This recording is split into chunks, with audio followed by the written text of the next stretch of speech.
नमस्कार, मैं हूं अंकुर और आप देख रहे हैं सत्यहिंदी.com। एक नजर अब तक की सुर्खियों पर। अमेरिका के पूर्व राष्ट्रपति डोनाल्ड ट्रंप ने एक बार फिर से भारत में कुछ अमेरिकी उत्पादों पर लगने वाले ऊंचे टैक्स दरों का मुद्दा उठाया है। दूसरी बार राष्ट्रपति पद पर बैठने की मंशा रखने वाले ट्रंप ने कहा है कि अगर वो 2024 में चुनाव जीते तो वो भी जवाबी तौर पर भारत पर टैक्स लगाएंगे।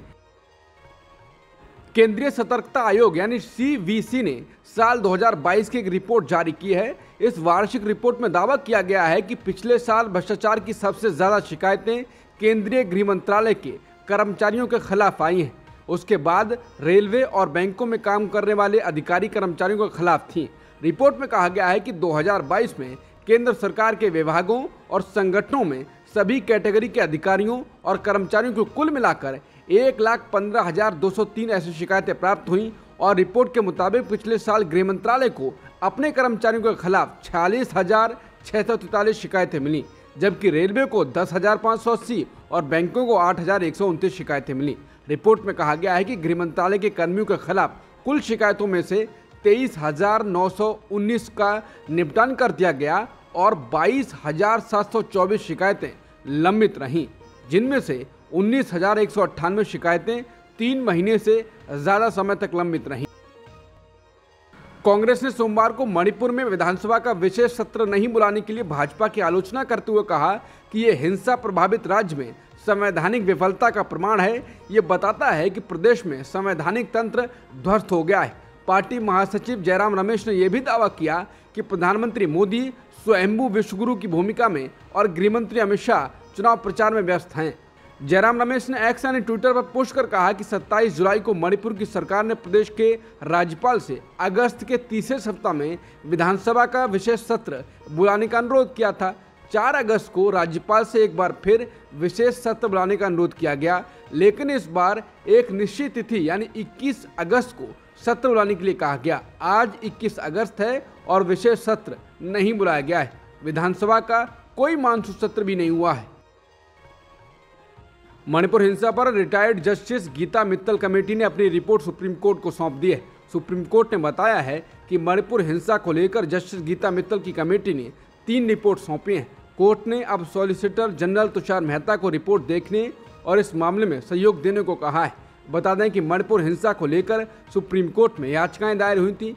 इन याचिकाओं पर सुनवाई करते हुए सुप्रीम कोर्ट ने हाई कोर्ट की 3 पूर्व महिला जजों की एक कमेटी बनाई थी। इन कमेटी को मणिपुर में हिंसा प्रभावित लोगों के लिए चलाए जा रहे राहत और पुनर्वास कार्यक्रमों की देखरेख करने और रिपोर्ट सौंपने की जिम्मेदारी दी गई थी।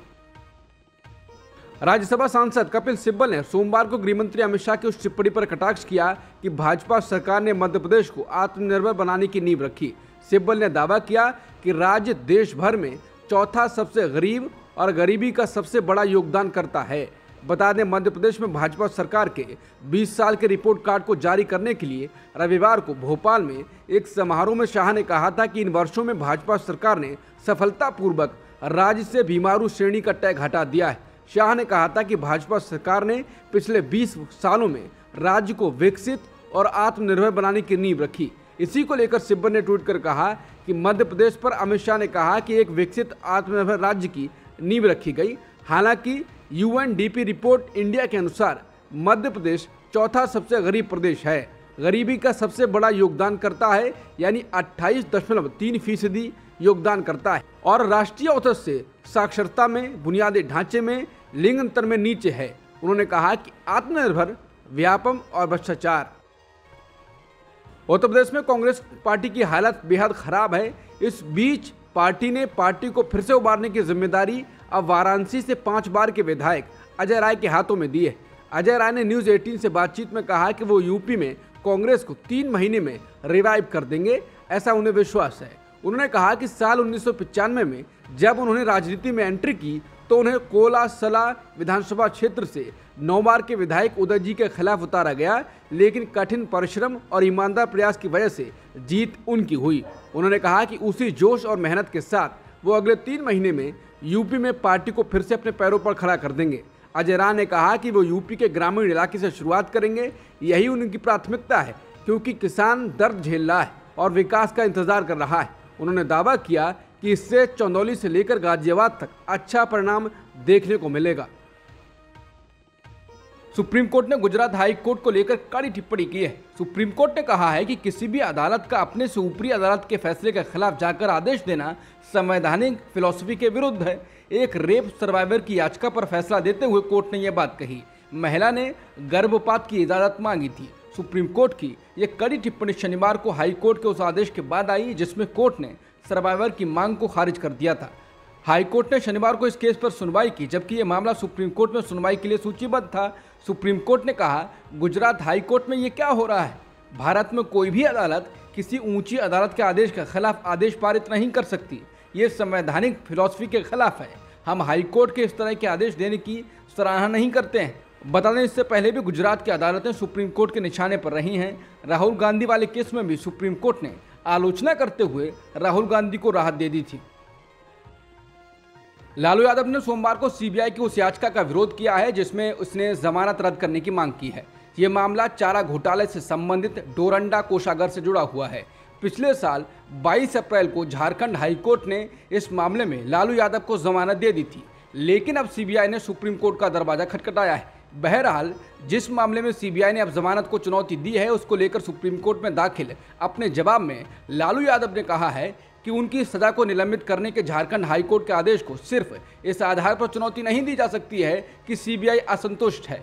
उन्होंने कहा कि हाईकोर्ट के आदेश में हस्तक्षेप करने की कोई जरूरत नहीं है, क्योंकि यह सामान्य सिद्धांतों और समान नियमों पर आधारित है।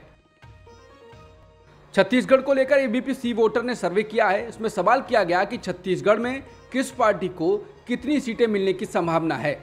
सर्वे के मुताबिक छत्तीसगढ़ की कुल 90 सीटों में से कांग्रेस को 46% वोट शेयर के साथ सबसे ज्यादा 48 से 54 सीटें मिलने की संभावना है। बीजेपी को 41% वोट शेयर के साथ 35 से 41 सीटें और अन्य को 13% वोट शेयर के साथ 0 से 3 सीटें मिलती दिख रही हैं। हालांकि छत्तीसगढ़ में मुख्यमंत्री पद की पहली पसंद को लेकर भी जनता से सवाल किया गया। सर्वे में शामिल लोगों में से 49% ने मौजूदा मुख्यमंत्री भूपेश बघेल को अपनी पहली पसंद बताया।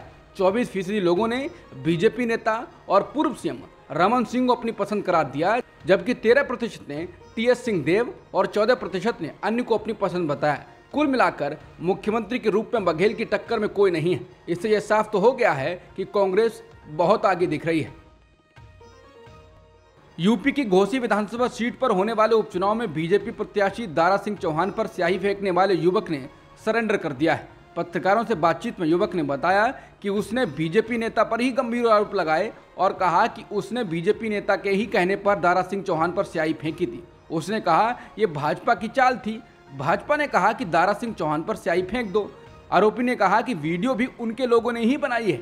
बता दें, आरोपी युवक का नाम मोनू यादव उर्फ डायमंड है। इस युवक ने कोपागंज थाने में जाकर सरेंडर कर दिया है। समाजवादी पार्टी के नेता स्वामी प्रसाद मौर्य पर भी सोमवार को एक व्यक्ति ने जूता फेंक दिया। मौर्य के समर्थकों ने हमलावर की जमकर पिटाई कर दी। समाचार एजेंसी पीटीआई के मुताबिक ये घटना लखनऊ की है। स्वामी प्रसाद मौर्य पार्टी के कार्यक्रम में हिस्सा लेने के लिए पहुंचे थे। इसी दौरान वकील की ड्रेस में आए एक व्यक्ति ने उनकी तरफ जूता उछाल दिया। इसके बाद स्वामी प्रसाद मौर्य के समर्थक उत्तेजित हो गए और जूता फेंकने वाले व्यक्ति के साथ मारपीट शुरू कर दी। रिपोर्ट के मुताबिक बाद में हमलावर को पुलिस के हवाले कर दिया गया। बता दें, स्वामी प्रसाद मौर्य अपने बयानों को लेकर अक्सर चर्चा में रहते हैं। कई बार बयानों की वजह से वो विवादों में भी घिरे हैं। समाजवादी पार्टी के प्रमुख और उत्तर प्रदेश के पूर्व मुख्यमंत्री अखिलेश यादव ने आरोप लगाया है कि प्रदेश में नेताओं पर जूते और स्याही फेंकने जैसी घटनाओं के पीछे केंद्र और प्रदेश में सरकार चला रही बीजेपी का हाथ है। बता दें, समाजवादी पार्टी के नेता स्वामी प्रसाद मौर्य पर सोमवार को लखनऊ में जूता फेंका गया तो घोसी में बीजेपी उम्मीदवार दारा सिंह चौहान पर स्याही फेंकी गई थी। घोसी विधानसभा सीट पर 5 सितंबर को उपचुनाव होना है। अखिलेश यादव ने कहा कि जितने भी इस तरह के मसले हो रहे हैं बीजेपी शामिल है उसमें। अखिलेश यादव ने कहा ये जानबूझकर हमारा सबका ध्यान हटाना चाहते हैं। गदर 2 का बॉक्स ऑफिस कलेक्शन शानदार रहा है। इसने रिलीज के बाद से केवल 11 दिनों में 390 करोड़ रुपए से ज्यादा कमा लिए हैं। यह गदर की सीक्वल फिल्म है जो दर्शकों को लुभाने और बॉक्स ऑफिस के कई रिकॉर्ड तोड़ने में कामयाब रही है। मशहूर फिल्म समीक्षक तरन आदर्श ने लिखा है, गदर 2 ने दूसरे वीकेंड में शुक्रवार से रविवार तक कमाई करने वाले शीर्ष की 5 फिल्मों में सबसे ऊपर हो गई है और ये बाकियों से काफ़ी ज़्यादा अंतर से आगे है। गदर 2 ने इस दौरान जहां 90.47 करोड़ रुपए कमाए, वहीं पठान ने 63.50 करोड़ कमाए। बाहुबली 2 ने 80.75 करोड़, KGF 2 ने 52.49 करोड़, दंगल ने 73.70 करोड़ और संजू ने 62.97 करोड़ रुपए कमाए थे। बैंक ऑफ बड़ौदा ने तकनीकी कारणों का हवाला देते हुए सोमवार को अभिनेता सनी देओल के मुंबई के जुहू स्थित बंगले की ई नीलामी पर अपना नोटिस वापस ले लिया है। अभिनेता कथित तौर पर 56 करोड़ रुपए का ऋण चुकाने में विफल रहे, इसलिए बैंक ने नोटिस अखबार में छपवा दिया था।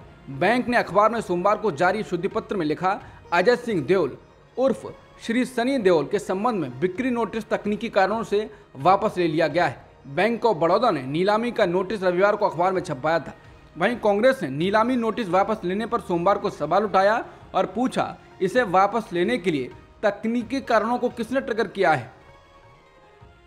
एशिया कप के लिए भारतीय टीम का ऐलान कर दिया गया है। फिट होने के बाद जसप्रीत बुमराह और KL राहुल की वापसी हुई है। चीफ सिलेक्टर अजीत अगरकर ने टीम का ऐलान किया है। भारतीय टीम में कप्तान रोहित शर्मा, शुभमन गिल, विराट कोहली, श्रेयस अय्यर, सूर्य कुमार यादव, तिलक वर्मा, KL राहुल, ईशान किशन, हार्दिक पांड्या जो कि उपकप्तान हैं, रविंद्र जडेजा, शार्दुल ठाकुर, अक्षर पटेल, कुलदीप यादव, जसप्रीत बुमराह, मोहम्मद शमी, मोहम्मद सिराज, प्रसिद्धि कृष्णा और संजू सैमसन शामिल हैं। चीफ सिलेक्टर अगरकर ने बताया कि संजू सैमसन को बैकअप प्लेयर के तौर पर चुना गया है। टीम में कुल 17 खिलाड़ियों को चुना गया है। अब तक की खबरों में इतना ही। बाकी खबरों के लिए बने रहिए सत्यहिंदी.com के साथ।